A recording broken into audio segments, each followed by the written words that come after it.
شروع اللہ کا نام لے کر جو بڑا مہربان نہایت رحم والا ہے۔ کوہ طور کی قسم اور اس کتاب کی جو لکھی ہوئی ہے کشادہ ورق میں، اور آباد گھر کی اور اونچی چھت کی، اور جوش مارتے سمندر کی، کہ تمہارے پروردگار کا عذاب واقع ہو کر رہے گا اور اس کو کوئی روک نہیں سکے گا۔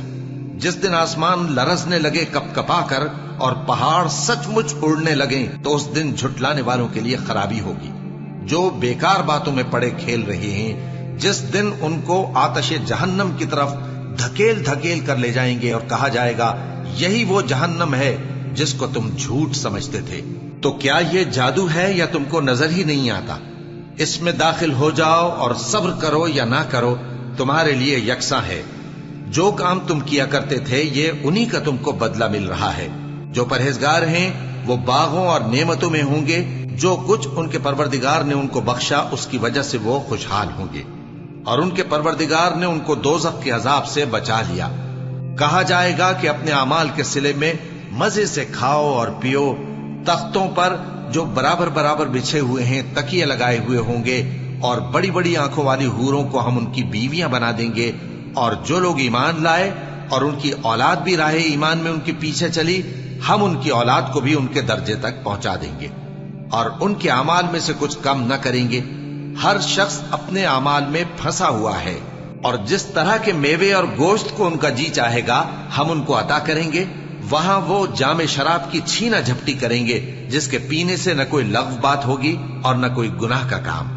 اور نوجوان خدمتگار جو ایسے ہوں گے جیسے چھپائے ہوئے موتی جو ان کے آس پاس پھریں گے، اور ایک دوسرے کی طرف رخ کر کے آپس میں گفتگو کریں گے، کہیں گے کہ اس سے پہلے ہم اپنے گھر میں اللہ سے ڈرتے رہتے تھے، تو اللہ نے ہم پر احسان فرمایا اور دوزخ کی گرم ہوا کے عذاب سے ہمیں بچا لیا۔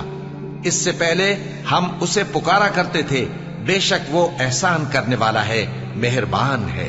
تو اے پیغمبر تم نصیحت کرتے رہو، تم اپنے پروردگار کے فضل سے نہ تو کاہن ہو اور نہ دیوانے۔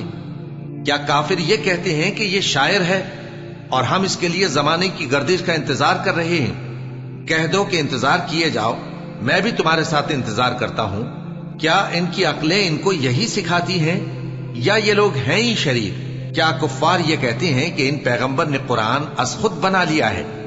بات یہ ہے کہ یہ اللہ پر ایمان نہیں رکھتے۔ اگر یہ سچے ہیں تو یہ بھی ایسا کلام بنا لائیں۔ کیا یہ کسی کے پیدا کیے بغیر ہی پیدا ہو گئے ہیں، یا یہ اپنے آپ کو خود پیدا کرنے والے ہیں، یا انہوں نے آسمانوں اور زمین کو پیدا کیا ہے؟ نہیں، بلکہ یہ یقین ہی نہیں رکھتے۔ کیا ان کے پاس تمہارے پروردگار کے خزانے ہیں، یا یہ کہیں کے داروغہ ہیں، یا ان کے پاس کوئی سیڑھی ہے جس پر چڑھ کر آسمان سے باتیں سناتے ہیں؟ تو جو سن کر آتا ہے وہ کھلی سند لے کر آئے۔ کیا اللہ کی تو ہوں بیٹیاں اور تمہارے لیے بیٹے؟ اے پیغمبر کیا تم ان سے کوئی معاوضہ مانگتے ہو کہ ان پر تاوان کا بوجھ پڑ رہا ہے، یا ان کے پاس غیب کا علم ہے کہ یہ اسے لکھ لیتے ہیں؟ کیا یہ کوئی داؤں کرنا چاہتے ہیں؟ تو کافر تو خود داؤں میں آنے والے ہیں۔ کیا اللہ کے سوا ان کا کوئی اور معبود ہے؟ اللہ تو ان کے شریک بنانے سے پاک ہے۔ اور اگر یہ آسمان کا کوئی ٹکڑا گرتا ہوا دیکھیں تو کہیں کہ یہ ایک تہ بتہ بادل ہے، بس ان کو چھوڑ دو یہاں تک کہ یہ اس روز کا سامنا کر لیں جس میں یہ بے ہوش کر دیے جائیں گے، جس دن ان کا کوئی داؤں کچھ بھی کام نہ آئے گا اور نہ ان کو کہیں سے مدد ہی ملے گی۔ اور ظالموں کے لیے اس کے سوا اور بھی عذاب ہے، لیکن ان میں کے اکثر نہیں جانتے۔ اور تم اپنے پروردگار کے حکم کے انتظار میں صبر کیے رہو، تم تو ہماری آنکھوں کے سامنے ہو۔ اور جب اٹھا کرو تو اپنے پروردگار کی تعریف کے ساتھ تسبیح کیا کرو، اور رات کے بعض اوقات میں بھی اور ستاروں کے غروب ہونے کے بعد بھی اس کی تسبیح کیا کرو۔